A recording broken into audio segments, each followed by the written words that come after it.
Looking for the perfect weekend getaway? Love Lansing like a local. And we promise, you'll love Lansing just as much as we do.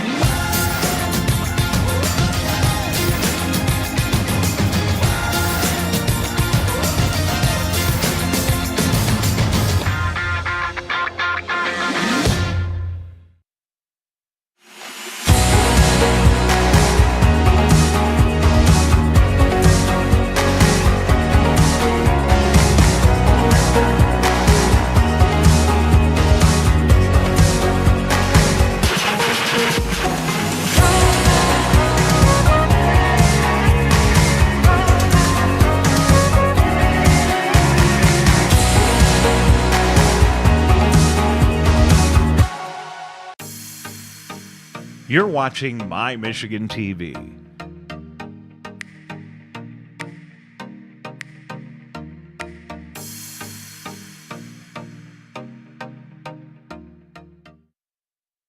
It's time for Lehto Live.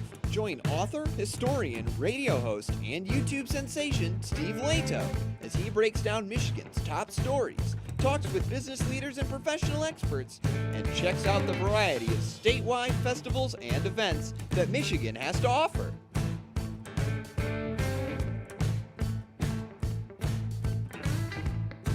You're watching Lehto Live on My Michigan TV.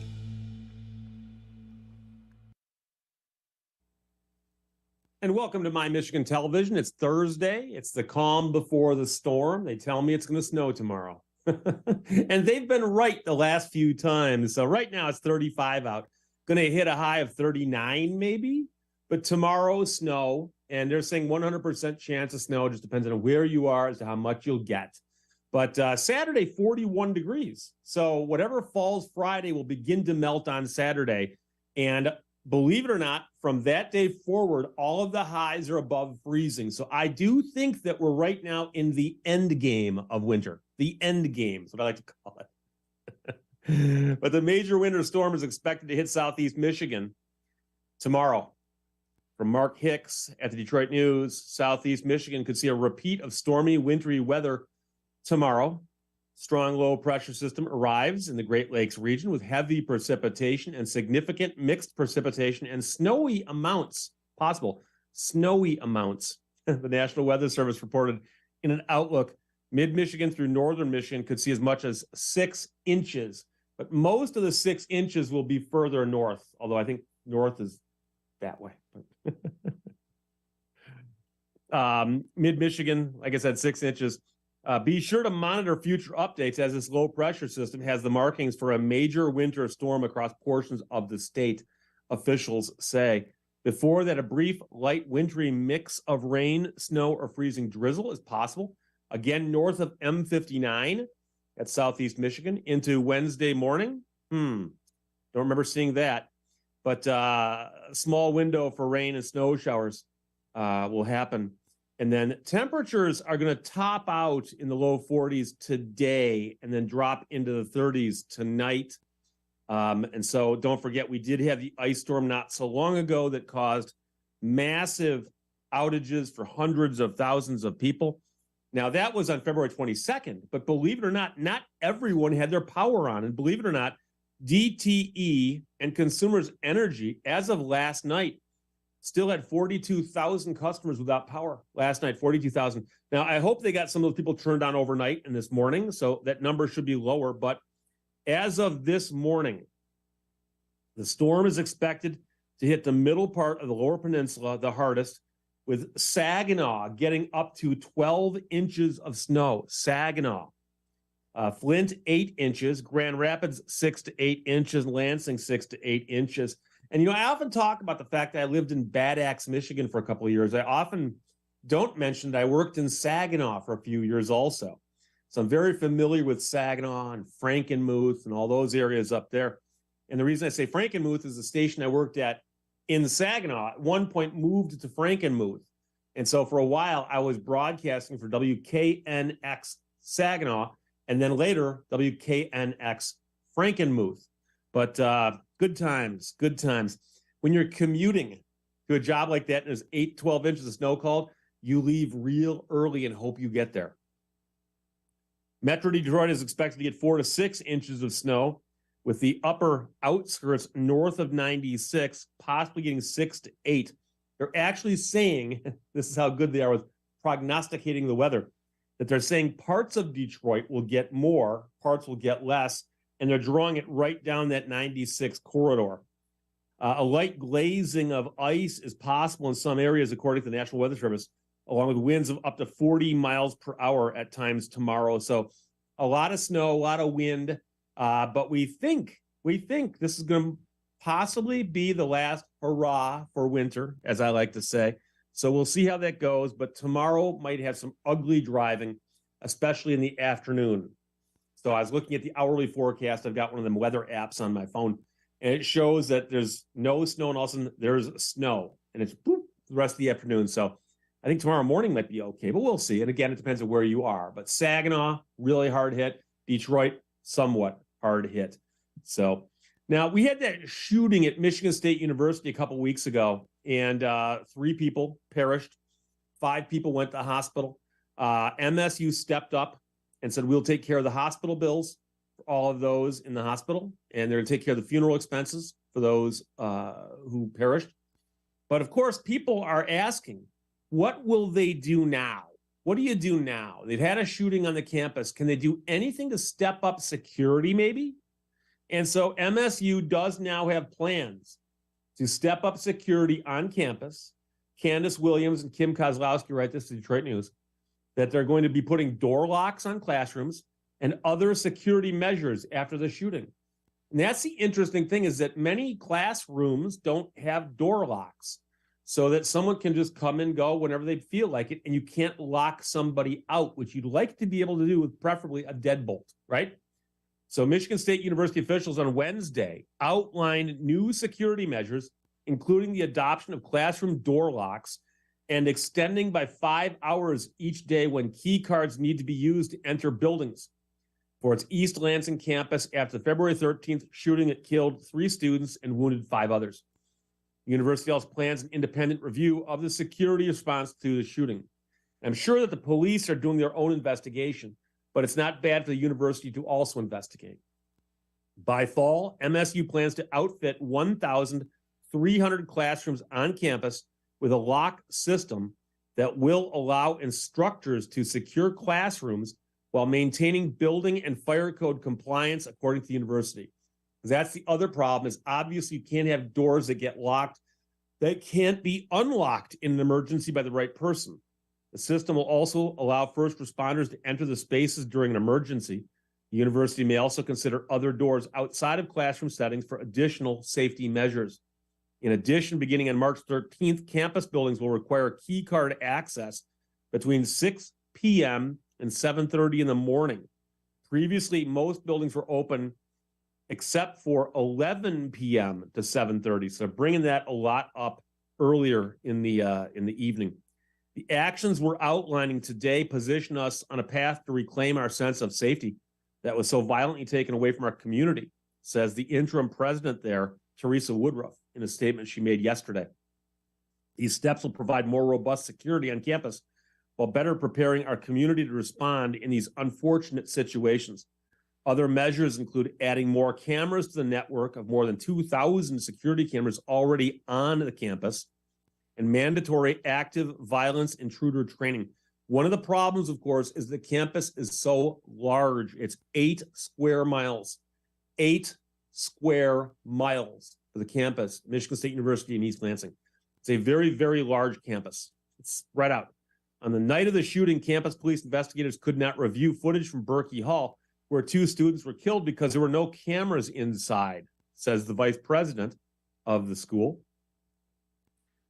Meanwhile, John Prush, the public safety director, declined to indicate whether cameras are located outside the hall, but a Detroit News review of the building's perimeter produced no visual sightings of cameras.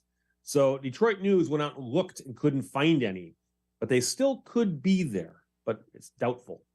There are cameras at the MSU Union where one student was killed and where an image of the suspected shooter was captured on video and eventually shared with the public, leading police later on the night to find the suspect 4 miles from campus. And then the suspect died from a self-inflicted gunshot wound. And then that camera photograph looks like it was the key to catching the guy. So that's why you got to have working cameras all over the place. The university says it'll expand its network of more than 2,000 cameras throughout the campus, including academic buildings and green light phones already present on campus. MSU Police and Public Safety will also centralize its oversight of the cameras and the security systems. MSU security systems are currently decentralized, safety officials told the news, meaning that different groups monitor the cameras across campus. The university has been seeking proposals for a new multi-million-dollar security system, including a centralized surveillance system that would allow for real-time monitoring. Lynch said the initial phase of the project would be in place by this fall. Some Michigan university systems are centralized, including those at Northern Michigan, Grand Valley, and Oakland University. I went to Oakland U. It's grown quite a bit since I was there, and it's not as large of a campus, but it has some similarities in that there's a bunch of buildings scattered about a pretty big piece of property. But I guess they've got a lot of cameras there. Some Michigan universities, like I said, are centralized. But in addition, MSU plans to request bids for an independent third-party review of the university's response that would result in recommendations for further improvements that would be made public. Our security portfolio is multifaceted, and we're constantly evaluating improvements and changes, seen and unseen, that strengthen safety on campus. The actions we've outlined today, combined with internal and external reviews, position our university to be safer, more secure, and better prepared into the future. Also beginning this fall, students, faculty, and staff will be required to take active violence intruder training. Class was previously offered voluntarily. Newer security technology remains desirable, but there isn't conclusive evidence that it prevents crises, says Justin Hines, director of the National Center for School Safety, which is based at the University of Michigan. That is not to say schools shouldn't use them. Another analyst indicated the presence of more modern cameras gives police the tools to help them be more efficient. Cameras usually should be in all buildings, says Michael Dorn, executive director of Safe Havens, and the right type and placement is important. The smart cameras can help us a great deal. We get a lot of people who say there are a lot of cameras everywhere. We do want to balance how we protect ourselves. I know some people don't like the cameras. They think there's too much surveillance out there. We're always being watched. I don't mind being watched when I'm in public and I know there's cameras. So I'm walking through a store, got no problem with it. Walking through a school, got no problem with it. So I don't think most people are to mind the intrusion of these cameras that are on the campus, as long as you're on public places like this. Officials said the security measures are not the only updates planned and that they will continue to seek feedback and offer more details in the months ahead. Calls to the MSU Union building on Wednesday were directed to a pre-recorded message that said the building would reopen on March 13th. Spokesperson said MSU is still evaluating when the union will reopen. The building is used by many different MSU units, so there's a lot of coordination internally with these units as the discussion continues, she said in an email. So they're going to step up security at Michigan State. It sounds like they should. The real crazy thing about this entire story is the gunman had no connection to the school, apparently had no motive. The people were not targeted in that he didn't go looking for anybody in particular. He simply went there and did that and then ran away. And in running away, he got caught and apparently he shot himself. And so you look at something like that and you realize that that's the worst case scenario, because there's going to be very, very little warning about something like that. If the guy's got no connection, no motives, nobody would ever say, oh, that guy there is a threat to Michigan State. Nobody would ever make that connection based on what we've heard so far. So how do you protect yourself against the most randomized threat like that? And that's the problem, is you've got to really do everything you can and hope it's enough. So it's going to be a lot of cameras, a lot of monitors, a lot of people watching the monitors at all times, and hopefully it'll never happen again. So you put a lot of money into the defense of this and hope that it doesn't happen again, and that would be great. So we'll see what happens. But Michigan State University appears to be stepping up, which is quite good. And so there you go. In just a second, we're going to come back and talk about the UAW and the former Chrysler, now called Stellantis, are butting heads in Indiana. Right after this on My Michigan Television.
We've talked recently about how the car companies all had good years last year. Last year was very, very good for the car companies, such that they had such big profits. The profit sharing checks were quite large. They paid out to the UAW. So you'd think, well, UAW workers are probably happy then, right? They just got these big checks. Well, actually, there's some issues. UAW and Stellantis executives are playing the blame game as the automaker cuts jobs, which they say they're doing to make up for the costs of electrification of their vehicle fleet. Eric Lawrence writes this for the Detroit Free Press and says that Rich Boyer was headed to Belvidere, Illinois on Tuesday, hoping to meet with UAW members from the Jeep Cherokee plant that's being shut down there. He said he expected difficult conversations ahead. I'm going to look at a group of people who are heartbroken, he said, who took office in December as one of the union's 3 vice presidents and is now leading the Stellantis department. Although he's expected to tell the workers he's sorry about the situation, people don't care about sorry. They care about taking care of their communities. People Boyer expects to meet with included 2nd and 3rd generation auto workers at a plant that began building cars in 1965. 1965. That plant has been in operation and now is being shut down. Now, Local 1268 says the plant produced more than 11 million vehicles over that 57-year run. Those would be Dodge, Plymouth, Chrysler, and Jeep products. Boyer was angry about the situation at Belvidere, and he wasn't pleased with Stellantis. That's the company that owns the Jeep brand and made the decision to shut down that plant. Stellantis announced a $155 million investment related to electric vehicles in Indiana on the same day the Belvidere assembly plant was scheduled to close. Boyer said the union was not told about the Indiana announcement until the day before. Makes it kind of awkward. Stellantis announced a decision to idle the Belvidere plant back in December. They've attributed the move to the high cost of the transition to electrification of the vehicle fleet, although it has not yet specifically said how that relates to this particular plant, other than it's cost saving, I guess. The commitment in Indiana retains 265 jobs, but the idling of the plant in Belvidere affects 1,219 workers at that plant. That's not counting the jobs that supply the plant and serve those workers. That's 1,219 UAW workers at that one plant who are being laid off. The Free Press had the chance Tuesday to hear from both Boyer and Carlos Tavares, who is the Stellantis CEO, about the situation at Belvidere. Boyer was on a phone call talking to a reporter as he's driving there, and Tavares was on a round-the-table phone call conference on a range of topics. Tavares said the cost of vehicle electrification is 40% more than comparable internal combustion engine technology, and that the push for electric vehicles through regulations is being decided by government officials who are elected by citizens. It's not a direction chosen by the automakers, he said. Selling at a loss would put the company in jeopardy, and passing the added cost on to consumers would make vehicles unaffordable for the middle class. He says this is a Darwinian period. So apparently, he is saying, in essence, that they don't want to have to do it this way, but they're being forced to do it this way. So there you go. So he said that, but there are some other things that, of course, the other side's got to say, and it goes back and forth. So Boyer, the UAW guy, on what the company owes the workers, said based on the bailout that the American public did for Chrysler in 2009, I believe that Stellantis owes a product to that facility. This isn't just about the fight for the middle class in the auto industry. This is about the fight for the middle class in the U.S. If we as Americans don't stick together, it's going to be the haves and the have-nots. What about the kids behind us? To sit back and do nothing is socially irresponsible. Boyer, who said he has repeatedly tried to meet with Tavares on what he described as the company's late notification, said, I think it's a political ploy to take the focus off of Belvedere. My thought is Tavares has a lack of respect for the American auto worker and the UAW. It's posturing to make himself look good. He could have made the Indiana announcement a long time ago. He could have had the chief operating officer for North America call me. They wanted to do something special. They could have retained the 1,200 jobs in Belvedere. Now, Tavares, of course, has a different viewpoint. He says the plant is idling, which means that we're looking for solutions. Why is it idling? Because we are in the transformation, and it's important that we understand what transformation means. We're not talking about it. We're not planning for it. We are executing the transformation, whatever that means. The footprint of our business, the way we do business in the U.S. is going to change because of the direction that has been decided to go zero emission, which we understand is the appropriate decision to protect the planet. It's a very strong change in the direction of the industry, as we all understand. We understand that it's very comfortable for our people in Belvedere. We're not trying to get from Belvedere any specific concession. This is a global issue, not a Belvedere issue. We're not trying to put Belvedere in a corner. Nobody puts Belvedere in a corner. So that's one of those things. Plants get opened and closed all the time. And unfortunately, these decisions are often made far away from where the plant is located. And of course, all you got to do is remember the movie Roger and Me about all the plant closures in and around Flint from one particular time. And you'll know what that'll do to a community. So obviously, it's one plant that's been in business since 1965, made 11 million cars. It's being shut down. And apparently, it's just no one's saying what's going to happen. Is it a permanent shutdown? Will they retool it? Will they do something else there? As of right now, they've not offered anything up as to what they're going to do in the future there. Tavares, meanwhile, was asked about how workers should consider the impact of high executive compensation with respect to returns for shareholders and company profits, thinking about Belvedere. He said they should think about it on a pure sustainability standpoint. What we're doing right now is preparing the company for the future. What we're doing right now is to make sure future generations working in our companies won't have to bear the crisis. So I remember vividly when the two car companies went bankrupt, Chrysler and General Motors. And the reason I remember it so well is I practice lemon law. I deal with lemon law, which is people buying defective automobiles who are forced to sue the manufacturers to buy them back because they cannot be fixed. And I've been doing this now for 31 years. But of course, in 2009, well, I hadn't been doing it quite for 31 at that point, but I've been doing it for quite some time. And we all knew there were problems at the car companies. But you hear these stories about problems, and problems come and go, and things ebb and flow, and they go up and they go down. And I remember the time leading up to the bankruptcy of the two companies, all of the car companies appeared to be desperate. They appeared to be scrambling. And I don't even remember this, but they had ads on television where they said, anybody who wants to can come in right now and buy a car at an employee discount. We'll sell cars at employee discounts all day long. And so suddenly they're selling cars at monstrous discounts to anybody who can come in and buy one. And they did that for a while, but it wasn't enough to save them because many of them had taken on monstrous debt that they couldn't finance. It had all kinds of problems, except Ford hadn't, but GM and Chrysler had. And so I remember I was actually just going about my day one day. I'm not going to say which car company it was, but a friend of mine called me and said, Steve, do you have any vehicles being bought back right now? I said, yes, I do. He goes, with us? I said, yes, I do. He goes, you're going to hold off on that. I go, why is that? He goes, because there's a chance those checks that were sent out to the dealership to pay for the vehicle might bounce. Are you kidding me? And he goes, no. He goes, we are filing bankruptcy tomorrow.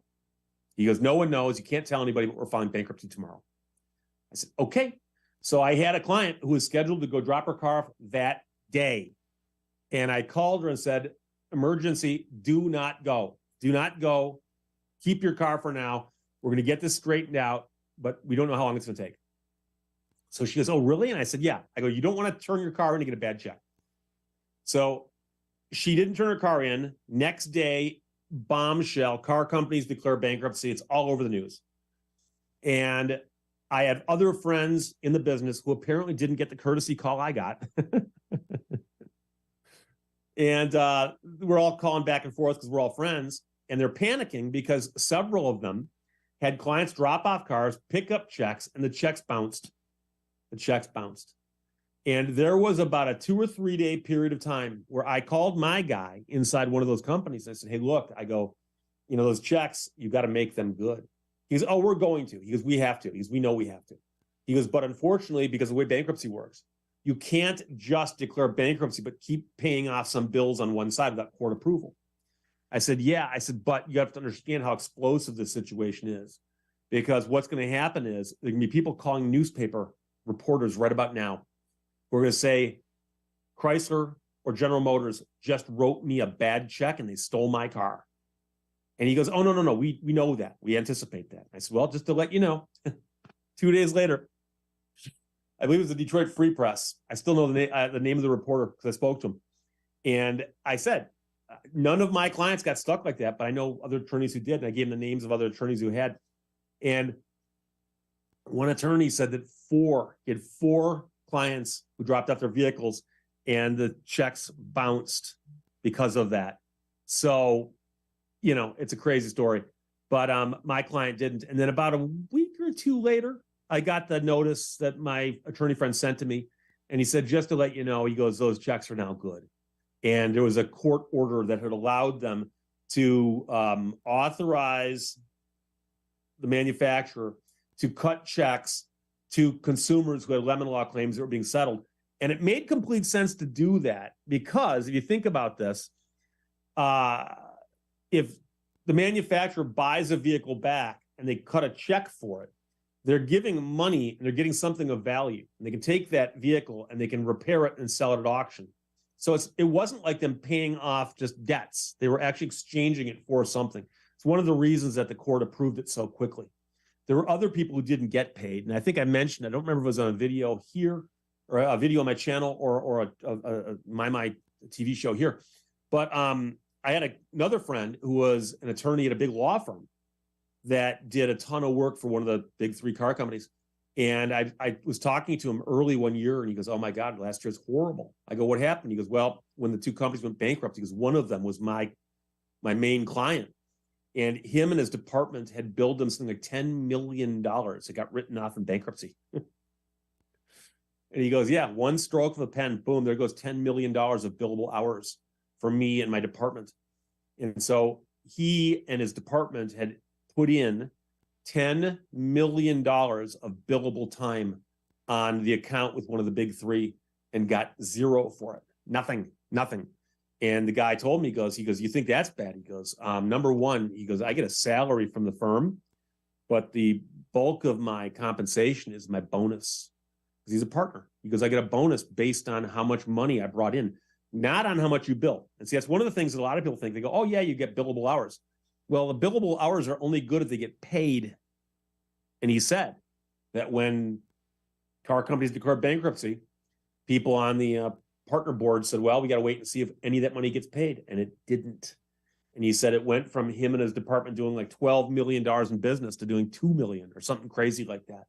I mean, that guy was just beside himself. And so the weird part is that we hear about these companies going bankrupt and we just think about, oh, well, it's big businesses who owe each other money and they kind of like just have to walk away from it. Well, no, there are people involved too.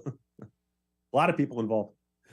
And so I remember getting all these bankruptcy notices and stuff because as an attorney representing people who were suing GM and Chrysler, I got all kinds of notices saying, well, you're an interested party because you've got these cases.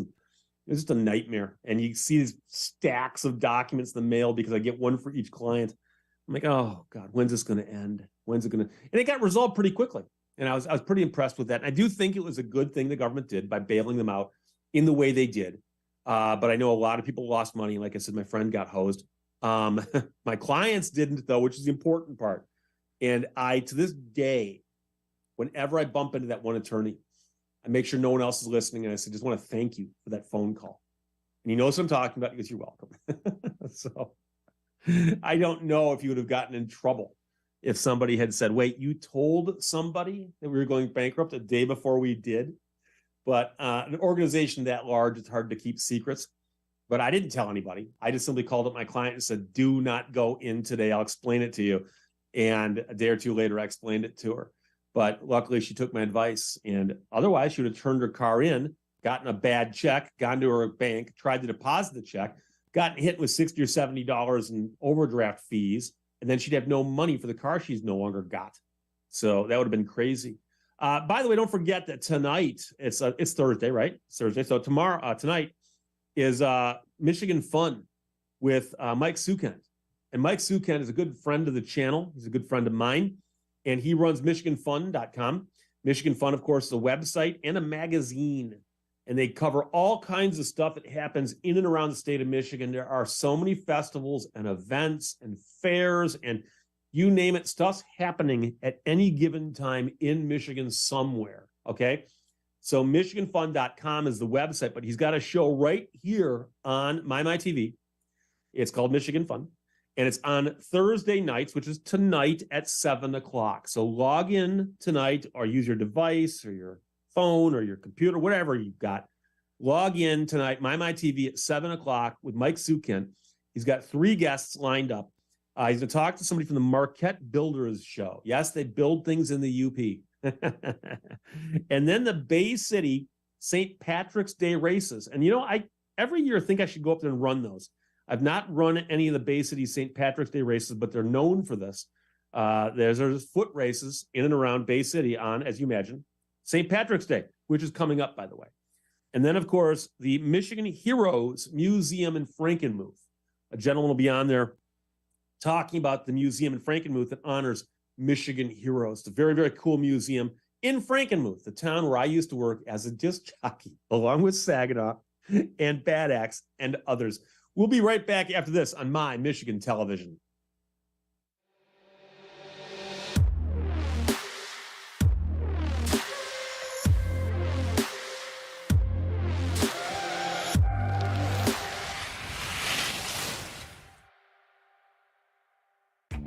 My Michigan TV is streaming everywhere on Apple TV, Roku, Fire TV, and more smart TV apps. My Michigan TV is on your phone too. Take us with you wherever you go. Just search for My Michigan TV on your favorite app store or visit mymitv.com. All Michigan, streaming everywhere. My Michigan TV.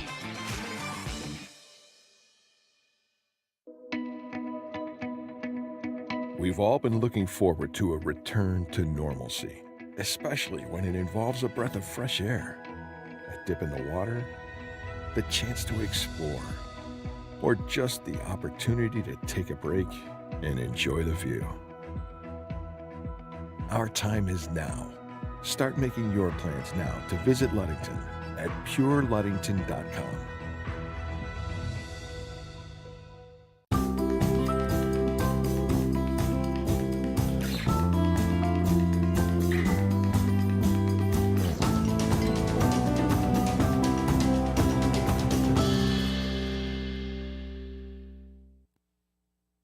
Welcome back to My Michigan Television. I'm Steve Lehto. It's Thursday.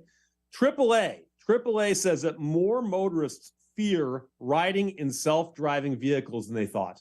The question is this: if you have a modern vehicle, these days they've got infotainment sensors. They often have some kind of self-driving technology. Car might even be electric for all we know. And the question is, how comfortable would you be in a car that is, quote unquote, driving itself? Now, understand that there's a lot of debate over what this means, because there's a lot of driver assist features.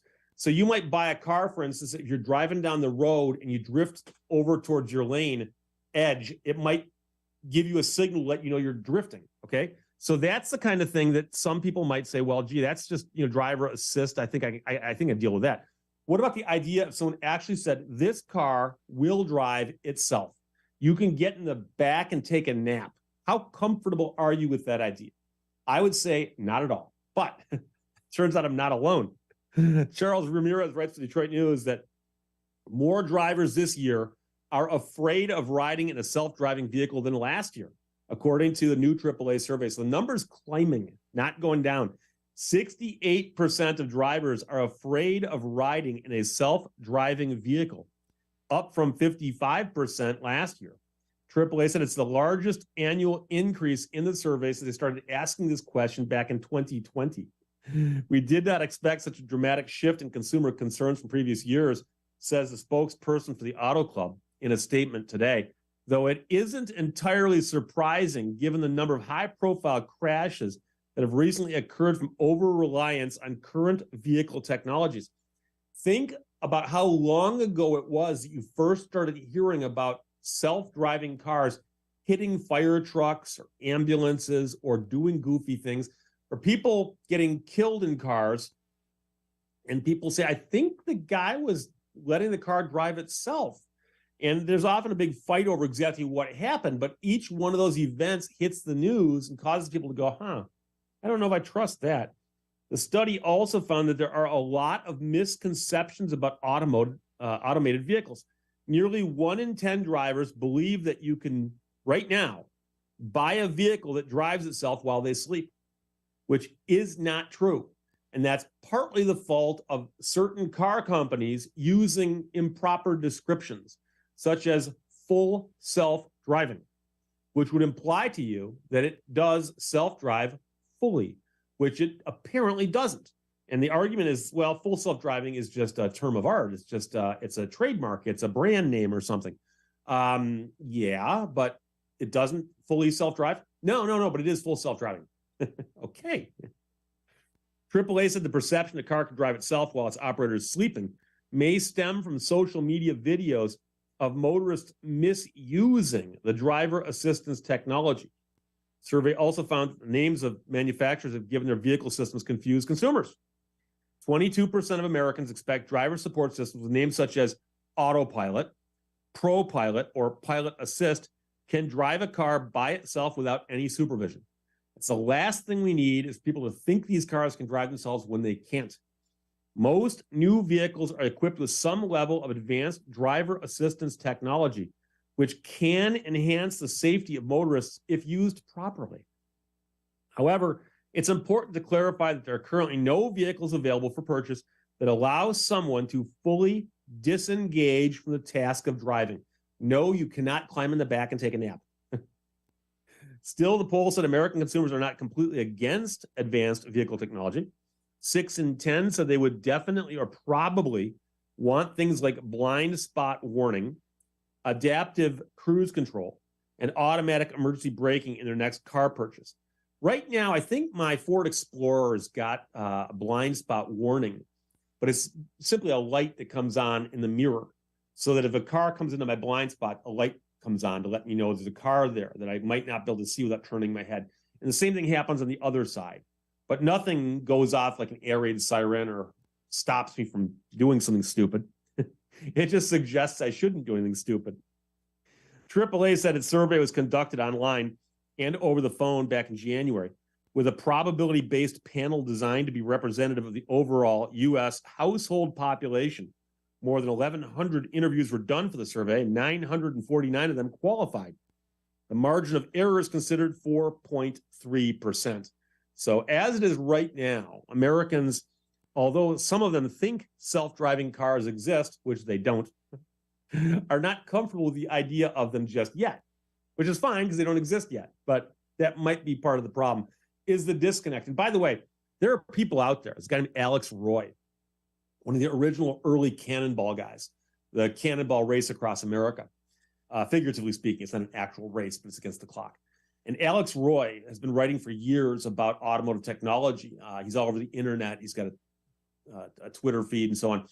And he's constantly pointing out how the car companies, in the hopes of getting attention and getting consumers, will overstate what they've accomplished with their technology. And a lot of it is overstatements, and a lot of it is simply how they label the stuff. And to call something autopilot when it doesn't actually act like a pilot does seem to be misleading. And they go, well, it's wishful thinking. We hope someday it will. Well, of course we do, but it doesn't do it yet, does it? So full self-driving, not quite sure about that as the name of an actual thing you can buy that doesn't do what most people would think it ought to do with a name such as full self-driving. Now, I'm going to shift gears here and talk about something else. Once in a while, when they pave paradise and put up a parking lot, people will come by later and go, you know, we should probably have put that pavement over here or maybe over there. And occasionally they get to redo things or take over, like a takeover, okay? Oak Park and Kalamazoo are getting $40 million to connect communities that were split by infrastructure, okay? So think about this. From the Detroit News, Riley Began writes, the U.S. Department of Transportation is awarding nearly $40 million to 2 Michigan projects that serve communities previously hurt by historic infrastructure placement, the agency announced on Tuesday. So you think about this, a town forms and it expands and becomes a city, and then they put some roads in and more expansion, and then they've got to put a highway through here. What do? Well, you're going to have to knock down some buildings and possibly separate some communities. It happens, right? It happens. So the Michigan State Department of Transportation will receive $21 million to build a plaza over I-696 in Oak Park, near the zoo, where the highway divided the Orthodox Jewish community. The highway has 3 decks, but one is failing and won't be usable by 2025. And in the meantime, it leaks water, which creates dangerous icicles over the highway in the winter. The deck is covered in trees and grass and acts as a community park. It's a vital connector to local businesses, schools, places of worship, and other daily destinations for the Orthodox Jewish community, according to MDOT's application. It's a really good thing, says MDOT spokesperson Jeff Cranston. The bridge needs to be replaced. It's a very important community connection, and it fits the criteria very well for that program. So I remember, and this is how old I am. So for the people in, especially near Oakland County, Michigan, 696 was started and kind of ended, and there was a chunk of it that didn't get completed for the longest time. And I remember over towards Southfield, there was a road that went up and it just stopped because they hadn't finished the section that would take it from there over, in essence, to I-75 and along basically like 11 mileage. And I remember the big debate over that. And one of the problems they were having was how much it was going to cost to do that. And the longer they waited, of course, the cost went up. But one of the things that people were pushing back on was the fact that, like, when they came through and turned what was in essence a mile road into a, sunken freeway, it was going to be a big major slice right through a whole bunch of communities. And I know they also moved a lot of homes and buildings, and also a lot of buildings got destroyed and leveled to make way for that. And I remember when they first put it in and all of the stuff that went on. And this was one of the complaints, is that there's this community that literally got cut right in half. And so there's got to be a way for these people to walk back and forth. And so they built this plaza there, but now it's falling apart. So Kalamazoo will also receive $12 million to introduce traffic calming measures on Kalamazoo and Michigan Avenues downtown. You gotta calm the traffic down. Calm down. Everyone calm down. Traffic, calm down. The roads were designed about 60 years ago as one-way streets ferrying high-speed and high-volume traffic through the city. Both will be transformed into two-way streets with added turn lanes, pedestrian infrastructure, and bike lanes on Michigan Avenue. Now, I've been to downtown Kalamazoo, and I got the impression that it was kind of crowded and busy and a bit frantic. So I can appreciate them wanting to calm down that traffic.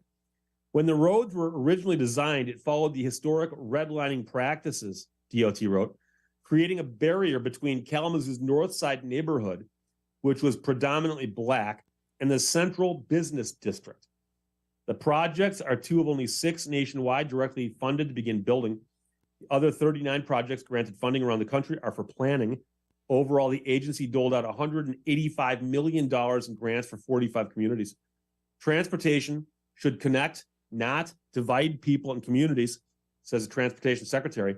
This funding will unite neighborhoods, ensure the future is better than the past, and provide Americans with better access to jobs, healthcare, groceries, and other essentials. I'm surprised he didn't mention the children and the families.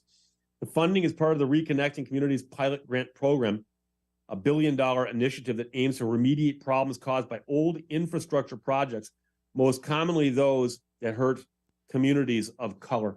And there's some famous examples of that.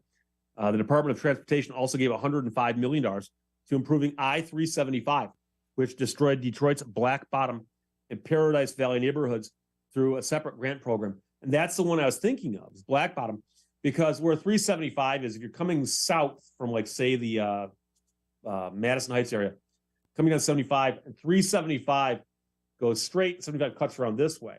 And 375 was just a little connector, but they ran it right through this neighborhood, this community, and basically just said, okay, we're putting a road here, so everybody's got to go. And they just condemned it all and put in a road.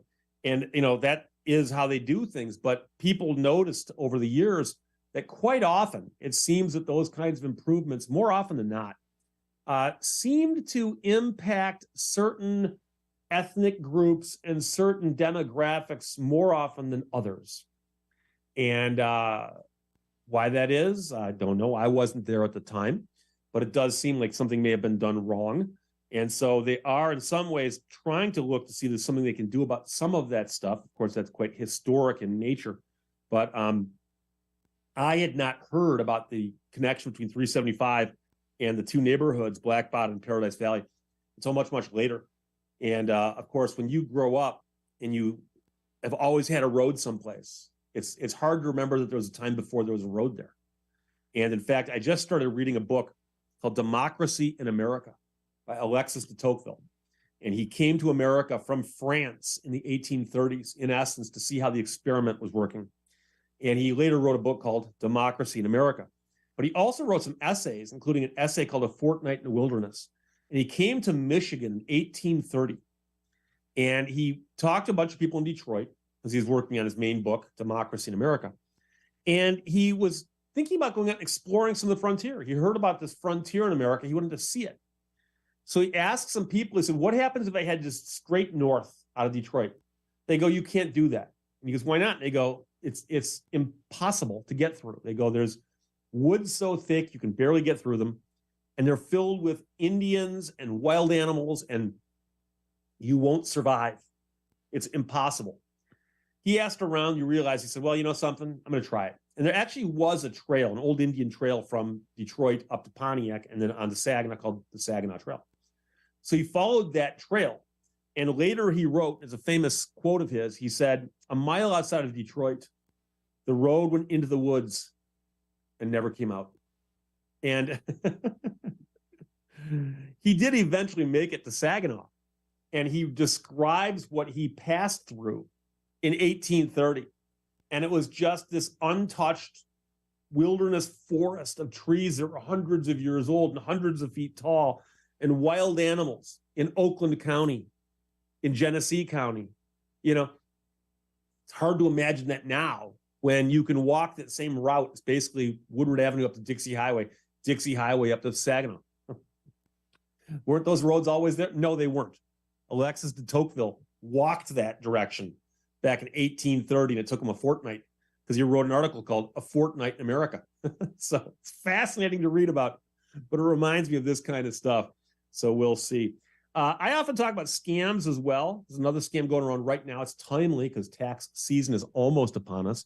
So we're going to talk about another IRS scam right after this on My Michigan Television. Kalamazoo Craft Beverage Week has brought so many events to our community.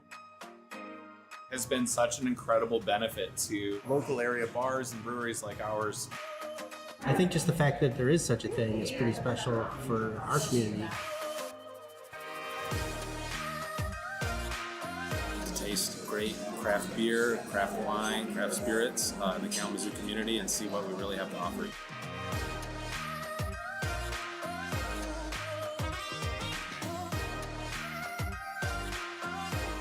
It's been an awesome opportunity to see everyone come together again and just enjoy the craft beverage scene.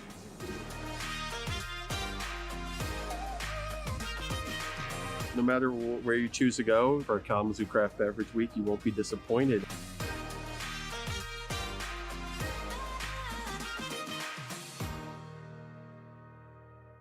Welcome to Mackinac Island. We were just named the #1 island destination in the continental U.S. by Travel and Leisure magazine. We are proud of our little slice of paradise. And hope we have a chance to visit soon. So hop on in and treat yourself to fascinating history, delicious island traditions, and an unforgettable nightlife. We look forward to seeing you soon on Mackinac Island. There's a reporter for the Free Press named Susan Tompor. She does a lot of stuff about consumer issues and scams. She likes to let people know about the scams that are out there that you can watch out for, warn your friends and relatives about, and you've got to understand, she put right in the headline, is the IRS texting you? No. It's one of many tax scams. And anytime, I've said this before, anytime there's money involved in anything, scammers will try to get to it. So knowing that a lot of people deal with the IRS right about now, there's people out there posing as the IRS hoping to rip you off. So be aware of this. The do-it-yourself taxpayer, as she talked about, popped a TurboTax CD into his computer. After 2 failed attempts to set things up, he saw a message on a screen to call a phone number, which he then called, and he thought it was connected to the TurboTax thing he was just doing, but of course it wasn't. Somebody just sent out a bunch of these messages and got lucky and hit this guy as he was dealing with TurboTax. I actually have a relative who bought a brand new computer, and while he was trying to start it for the first time, got a text on his phone that made him believe that, oh, it's somebody involved with just who sold me the computer, because he bought it at a store. I had to explain to him that what happened was somebody got lucky. They sent out 1 million texts, and this happened to hit him as he's firing up his brand new computer. It happens. So he called the number, this guy here, and he thought he was taking the right steps, doing his taxes, and he walked right into a tech support scam. A scammer impersonating the service rep at Intuit, which does a lot of the tax software, told the man there appeared to be trouble with his computer, and then said he needed to take control of the computer to fix the problem. And so there's ways that people can get control of your computer, but they need your help first. So they lie to you about why they need to take control of your computer. Just to let you know, the computer I have sitting in front of me can be controlled by the people at My Michigan Television. I gave them that authority a long time ago because we both use this computer. But I trust them. But you never give that ability to anyone else unless you trust them as much as you trust your closest friends and relatives, which is how I feel about My Michigan Television, as if they're my closest friends and relatives. So the scammer then ripped the man off for $400, which was pending on the consumer's bank card, according to a report made by the AARP Fraud Watch Network helpline in January. The red flag on this one is somebody asked to have remote access to his computer. Nobody needs remote access to your computer that you don't already have a trusted relationship with.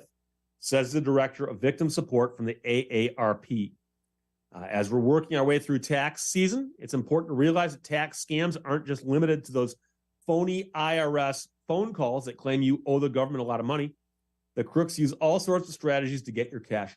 Again, I hate to say this, but a relative of mine called me one day and said, Steve, the IRS just called me. I said, no, they didn't. He said, I can show you the caller ID. And I said, so what? It's fake. It's a spoofed caller ID. He goes, really? I go, yes. The uptick in tax-related complaints to the AARP hotline early in 2023 is surprising this year, Knopfsinger said, noting the scams are hitting well before the April 18th deadline. Criminals are still going after people's tax refunds and using the tax system to scam and manipulate people, she said. Here's what scammers are doing trying to trick you. The pop-up phone number. Anytime you go on a computer or a smart TV, there's a risk you'll see a phone number that's impersonating a legitimate business, but is actually connected with scammers. Scammers are able to target us through any device connected to the internet.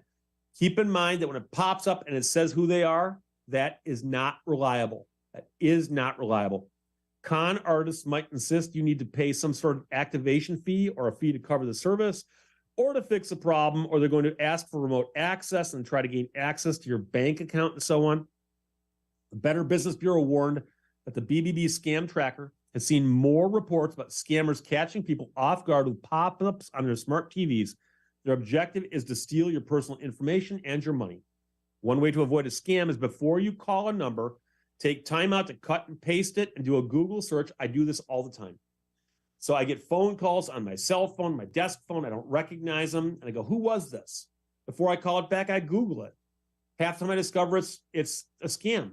So, never let a stranger control your device remotely. Understand that if you let them control your device, they can do anything that you can do sitting at that computer and possibly lock you out of it. So don't want that happening. Bogus emails and texts relating to taxes you got to watch out for. The email might look like it's from your tax professional. It might look like it's from the IRS. It might look like it's from the state. Or it could be from a tax software company, but it's likely not real. The text email might suggest that you qualify for a refund, but you must click on a link and fill out a form. Don't do it. IRS is not sending out emails to alert you about tax refunds. Crooks want to steal your personal or financial information, including passwords, social security numbers, credit card numbers, or they're trying to send an attachment that embeds malicious software and can harm your computer. The IRS notes in an alert that the criminals may try to pick taxpayers with emails relating to refunds or ordering transcripts, or even verifying PIN information. And by the way, never give a PIN to anybody. So there are dual authentication situations where you log into a bank account, for instance. It says to confirm this is you, we're going to text you a PIN. And you get that PIN, it's going to say right there, do not share this with anybody. Only use this yourself.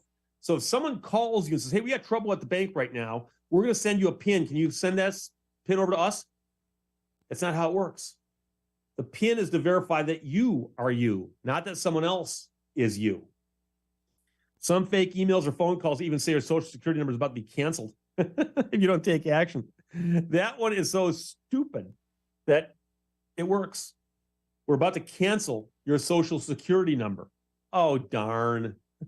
Another tip, IRS does not require life insurance or annuity updates from taxpayers or a tax professional. And Kevin says, yeah, when an IRS scammer calls you, tell them you're a sovereign and you don't believe taxes are legal. And then tell them, have you heard the good news? My guru can get us all onto the UFO to take us to the satellite of love. And we'll all live together happily ever after. Can I tell you about that, please? No? So thanks for checking in, my friend. I appreciate that. As always, you can watch this show on any of your devices through MyMize app or the website. And of course, you can, while live, watch the show on Facebook too. So I will see you tomorrow on a Friday. We'll wrap up the week on My Michigan Television. Until then, all I ask is that you behave yourself. Bye-bye. My Michigan TV is streaming everywhere on Apple TV, Roku, Fire TV, and more smart TV apps. My Michigan TV is on your phone too. Take us with you wherever you go. Just search for My Michigan TV on your favorite app store or visit mymitv.com. All Michigan, streaming everywhere. My Michigan TV,